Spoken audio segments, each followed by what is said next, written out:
What is going on? We're back again with another video. In today's video, we're going to be hopping into some franchise. Just because if you guys don't know, I suck at franchise. Like, I'm horrible. I tried 2 franchises this year, and I just can't make any progress. So I'm going to be doing a different route. We're going to be playing as the Angels because I'm picking the Angels because they're horrible, and they also have the longest playoff drought in MLB currently. They're currently at 10 seasons. The last time they made the playoffs was 2014. So that's why we're going to be picking them, because they're probably the furthest team from making the postseason as it is right now. I mean, even the Rockies have made it before them, which is crazy to think about nowadays. So we're going to be hopping into the Angels, and we're going to see if we can turn this team around. And for this franchise, I'm going to be turning, the GM contracts off and stuff. I could keep those on, but I don't think it's going to go over well. So here we go. This is playing franchise as a complete noob. Now, since we are in franchise, I'm not going to be trading anyone that would not get traded in real life. So for example, I'm going to keep Rendon. I'm going to keep Trout. I'm going to keep these guys. A couple of them I probably will trade, but some of the guys with the bigger contracts I will keep because, let's be honest, Anthony Rendon or Trout are just never getting traded off this team. I think Kikuchi maybe could, later, in this 27-26 season, I think I might do that. Like, some of the other guys are just not getting traded. I'm currently using current rosters, so we do have these changes after the trade deadline. But there's definitely a lot of moves to be done, and we're going to get into everything right now.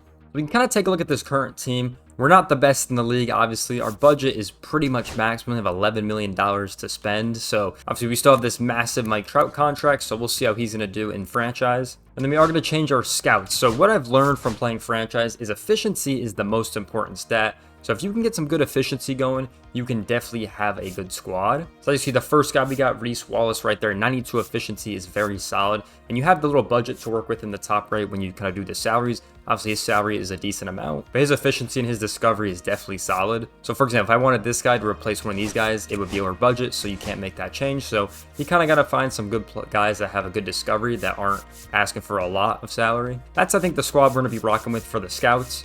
Now for coaches' contracts, I always just kind of let these run out. I just kind of roll with the punches that we have. Even though a guy like, our hitting coach isn't the best, we're just going to roll with the punches until these contracts run out. So we got our staff situated. We got our sponsorship situated. We saw our budget. Let's set our trade block. Now, guys I'm going to put on this trade block are some older players. So like Tyler Anderson, for example, he's 35 years old. He's going to be a free agent this year. We might as well trade him. He hasn't had the greatest stats in the past, so guys like that I'm going to look at to trade. Same with like a Kenley Jansen. Obviously, he's been around the league a lot, but you can definitely probably trade him as well. Especially because regression hits pretty hard in MLB The Show when you get up to that 35 range and even to 30 sometimes, depending on the player. By the way, Tim Anderson is a 57 overall. I don't even know how that even happened. So I'm only going to put Tyler Anderson, Tim Anderson, and then Kenley Jansen on the trade block for now because I feel like those are 3 guys we can get rid of, to be honest. All right, so I set these lineups. The Angels actually have a lot of players that are really good against lefties, so hopefully we can face a lot of those lefties, set the lineup, set the pitching rotation. Let's see how it goes in the season, and then we'll be doing the scouting and all that good stuff. All right, we're 2 games in, and we already got a trade for Tim Anderson, which is pretty crazy. Andrew Kiddage over here is actually a pretty good player. He plays pretty solid in MLB The Show, so I'm actually down to accept this trade just because I want to get rid of Tim Anderson, just because I don't need him. It puts our budget down a little bit, but he's only here for 1 year on his contract, so I think it's a good trade. I definitely accept that from the Orioles. We're already down 0-2 in the season so far, but that's already a good start to the trade deadline. Now here's an interesting trade for the Minnesota Twins. Danny Coulomb for Kenley Jansen. Both guys are obviously old, but Danny Coulom's had a way better season in my opinion than Kenley Jansen, and he's cheaper. So I'm actually willing to accept this trade, to be honest, from the Twins. I think that's a pretty solid trade. Which will just slot Danny Coulomb into our closing position. We'll see how he does. Obviously, a cheaper contract is going to be nice.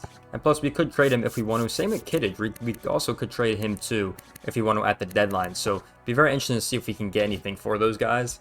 So, we obviously just scouted this guy who's number 1 in our draft class. He looks pretty solid for a first baseman, especially with some of those future stats he has in the hitting category that look pretty nice. We'll see if it actually ends up happening. But Darren Knox could be a good pick for our squad. So an interesting trade from the Phillies. Obviously, Tyler Anderson is one of the pitchers I was going to get rid of. He's actually played pretty solid for us this season.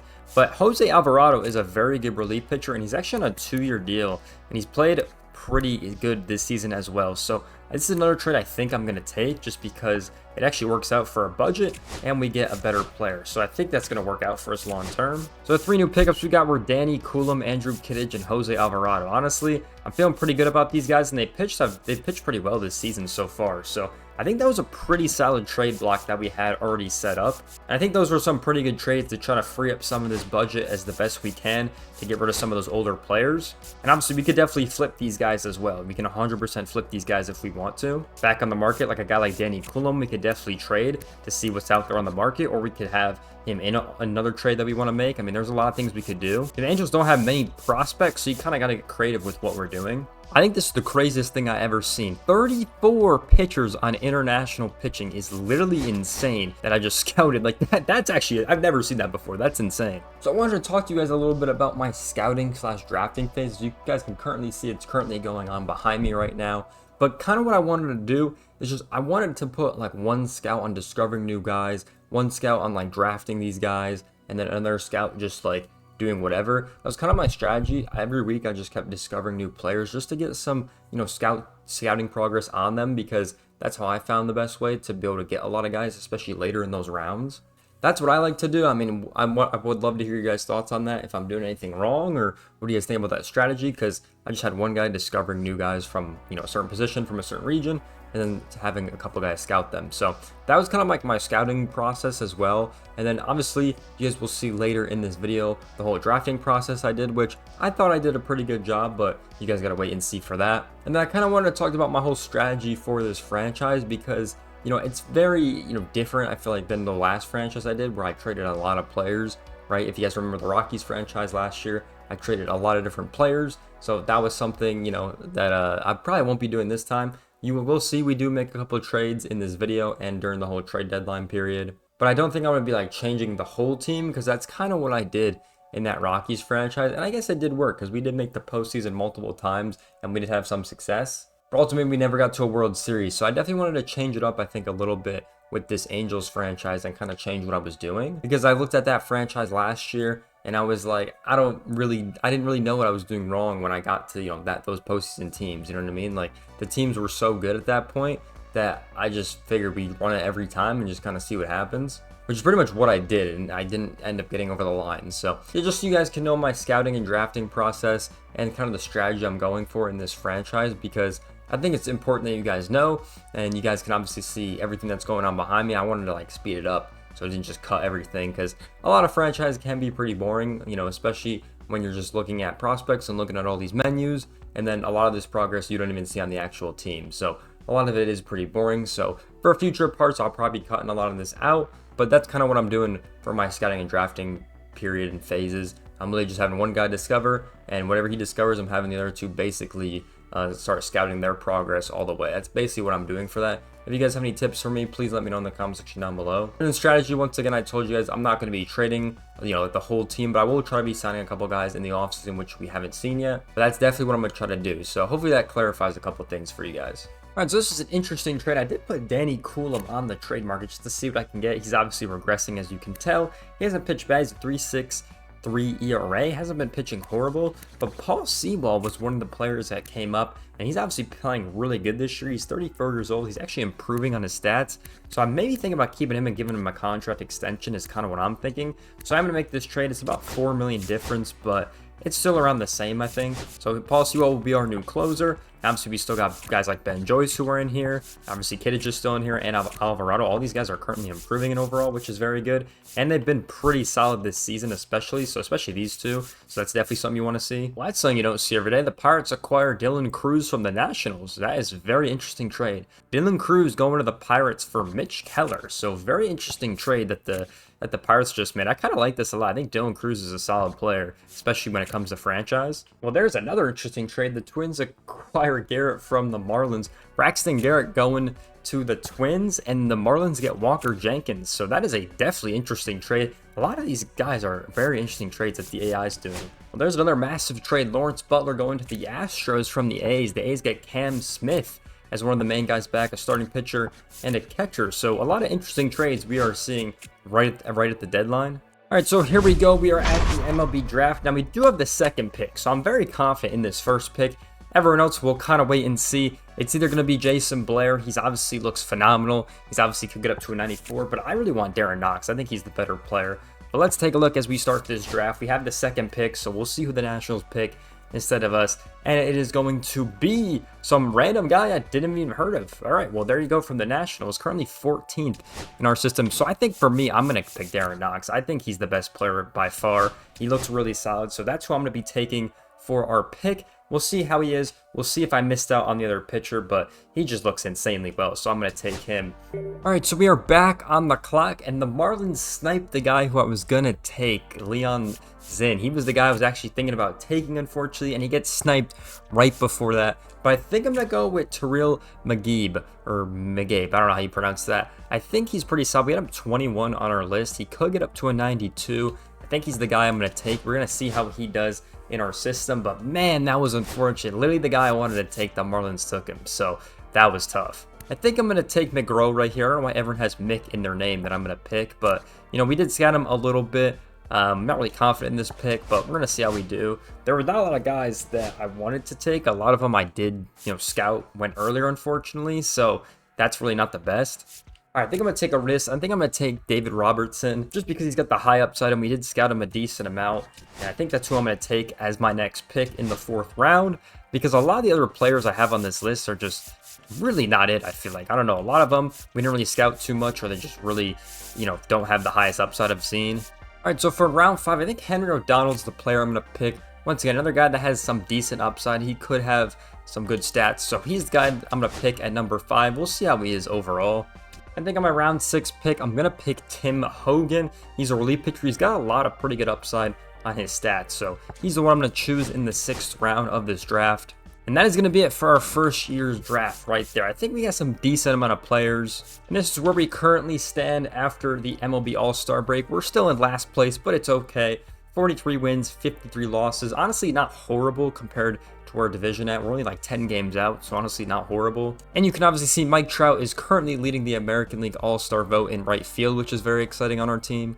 And also, if any of the viewers want to be named after any of our draft picks, definitely leave a comment down below with what you want to name our picks. If you want it to be named after you, then go ahead and type that. Or if you want it to be your username, just let me know in the comment section down below. So I definitely want you guys involved as much as possible into this franchise as I can make it. And this is definitely one way I could kind of do that. So definitely leave a comment if you want any of these players to be named after you. Because I think with every draft pick I get, I'm going to start naming those guys after our viewers, because then we can see them go through the system and then eventually get to our team. So I think that's what I'm going to do with those guys. Leave a comment if you want to be inside this franchise as one of our draft picks. And I also want to talk about my trade deadline strategy, because I definitely picked up a couple guys at the deadline. So basically what I did is I just went to view all trade blocks, saw what teams were getting rid of what players, and then I kind of just made a trade. Pretty much had to give up an MLB guy and then a couple minor league players, and you could basically make a lot of them happen. So you can kind of finesse the system with what guys you can give up from the minor leagues. So it's definitely pretty easy to get these trades done, I would think, in my opinion, depending on,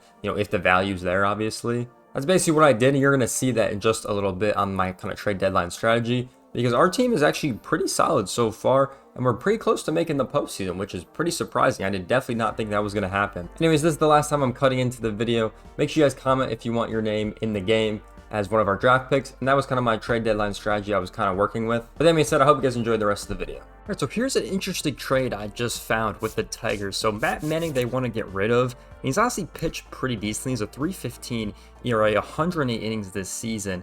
I think he could be pretty solid. He's 9-4 on the year as well, and they still have control over him for quite some time until 2028. And I don't have to give that much up to him. I'm gonna give up some relief pitchers that I honestly don't really care about, to be honest. Like these guys, I don't really care. They're never playing on my team. And then Ryan Nola is one of the players I'm gonna give up. He hasn't really played well for the last couple of seasons, and I really don't want him on my team anymore. So this is the trade I'm gonna make with the Tigers at the deadline. Sounds good. We make a solid trade to get a good upgrade.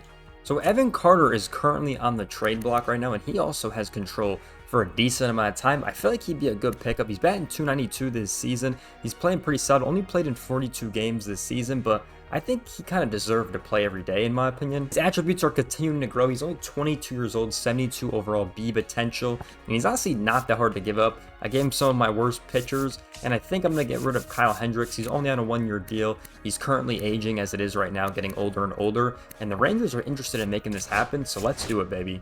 So Luis Rengifo has played pretty solid for us this season, 273 season, and his average 14 home runs, 44 RBIs. I'm currently using him as my leadoff hitter. 112 hits is pretty solid. right now for him. And I think I am going to extend him. He's 28 years old. You know, he's currently getting up there with his overall. I feel like I'm going to give him a 3-year deal. I feel like this is a solid contract. I can always trade him later if I don't want him to, or if I don't want him anymore. And I feel like that's a solid deal. So I'm definitely going to make that happen. We were able to renew a couple guys with Luis Renjifo's new contract. He makes significantly more next season. Paul Sewell, we gave him 2 years at 4.5, which honestly is kind of worth it now looking at that. I'm not going to lie. And so I think I'm going to bring Andrew Kittredge back. He wants 2 years. He's pitching somewhat decently.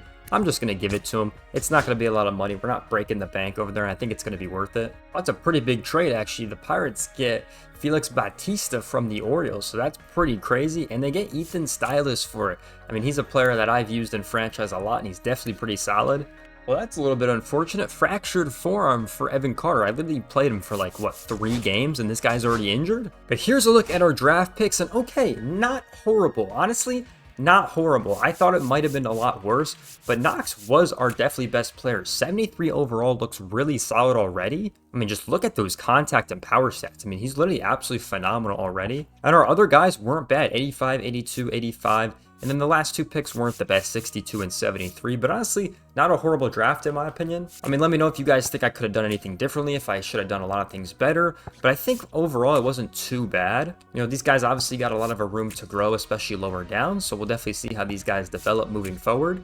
But yeah, I thought for the first class, it's actually pretty solid, I'm not gonna lie. But this is where we are right now. We're currently 54 and 56. This is where we're gonna leave it for the first episode of playing franchise as a noob. This is actually one of my best seasons I'm actually having compared to all my other franchise runs. So this is actually a really good sign, I'm not gonna lie. And we're currently 4 games out of a wildcard spot, so anything is possible. Like I said earlier, I don't think it's gonna happen, but you never know. And I kind of like the team we're building, so let me know in the comment section down below if you guys would have done anything differently that I've showed you, or anything else you would have done. I think the draft was pretty solid. I think our trade deadline was also pretty solid, and we'll see what we can do with some of our guys in the offseason. But with that being said, I hope you guys enjoyed the first episode of playing franchise as a noob. Once again, if you guys have any tips, please let me know in the comment section down below. I know a lot of you guys like to play franchise. But with that being said, I hope you guys enjoyed today's video. Make sure to like, comment, subscribe. I'll see you guys in the next one. Peace out, everyone.